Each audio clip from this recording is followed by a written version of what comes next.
morning, YouTube. We're back in Shroud of the Avatar today to discuss combat and skills. There are a few items to take into account here. Of them, there are skills, there are glyphs, and there are decks. All three of them are important to your ability to fight. We're going to go ahead and jump into them. Skills are where your skill trees are, and this is, say, if you're going to put your skills into swords, you want to put them into this section, and this will help you. Oh my goodness, those chickens are obnoxious, aren't they? Let's move away from that. You put your skills into this section and you build the skill tree. The same is true of shield, or for example, if you're going to go heavy armor, for heavy armor. This is done by going to the skills trainer, which is located here.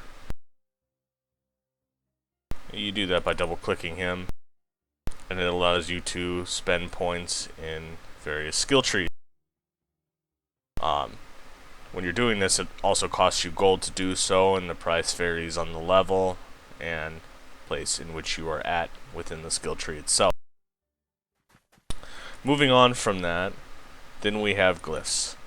Glyphs are the special attacks that you get after you train a skill. Now, during combat, you're only afforded 7 glyph spaces, as you can see below. And these will be your attacks. Now, initially, you only get to use 1 through 4. Spaces 5 through 7 are unlocked down the road as you level up. It used to be that they would let you use all 7, but they had something called slugs in here, and what a slug is it's a useless card that you click on it and it doesn't do anything. So they thankfully got rid of the slugs, which were not very well received. One of my favorite points about this game and this community development team is that they're actually listening to the player base on really important things that are really cumbersome to the user experience in the end. Next, we're going to talk about decks. Now, there are 2 ways that you can set up your deck, and your deck are these cards below. The 2 ways you can set those up is you can set up a custom deck. And a custom deck, we'll go ahead and equip the custom deck. Custom deck allows you to use your skills, and it allows you to have the same skills placed, potentially up to 7. And that's kind of cool if you're very set on doing things that way. However, if you go with an auto deck, which apparently this is the preferred method, at least as far as performance is concerned, what happens is your glyphs pop up in your deck in random rotation, as if you're drawing cards. And while this can be a little cumbersome at first, because say for example, my light spell just popped up in 1, and that doesn't really serve me much of a useful purpose inside of combat. It potentially doesn't do anything for me inside of combat, except be able to see. However, you get penalized for doing it with a custom deck. I'm not really too sure I understand how that penalizing works, other than I know that you can't use your full potential of glyphs. So at the end of the day, the natural way to go is to train your glyphs and use the auto deck feature. The custom attacks that you use aren't all that important really at the end of the day. It's your performance on the field that really matters. So anyway, that's the combat system in a nutshell. There's some good and some negative aspects to this. We are going to go do some very quick combat.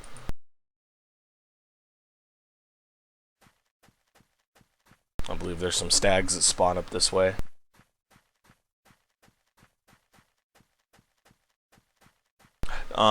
At this stage of the game, we're on, I believe, build 16 now. So this is a bit of an update to that. I know there are plenty of combat videos out there, but not many of them are up to date.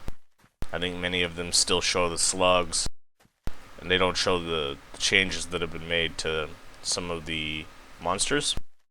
So anyway, here's a stag. It's like any other stag. Of course, you can kill it and harvest from it. In the case of these stags, an auto attack is generally enough to kill them. But if you were using, in case of a stronger enemy, you would end up using your glyphs to kill it as opposed to the auto attack function. Would definitely be preferred if you prefer on surviving. That said, I understand it can be a little cumbersome initially, but I think it's well worth the time to adjust yourself and get used to the new system. I know the argument can be made for, both directions. From my point of view, this is a bit of a old school meets new school.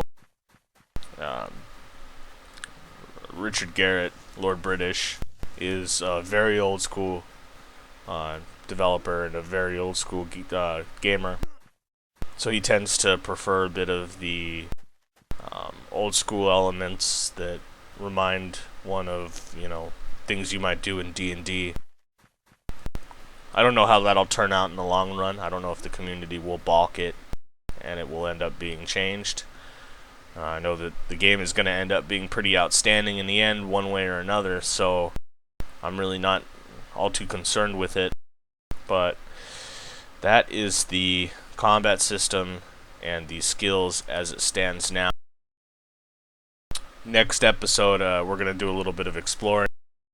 I initially wasn't going to do a lot of videos on Shroud of the Avatar, mostly because I don't want to spoil the gameplay for myself. But it seems as if, in the magic of YouTube and trying to figure out what viewers do and why, my views for Shroud of the Avatar are much higher than anything else I'm doing. So, as they say, give the people what they want. I hope you guys enjoy. I would love to hear your thoughts on the game. Please comment, tell me what you think, and see you guys in game.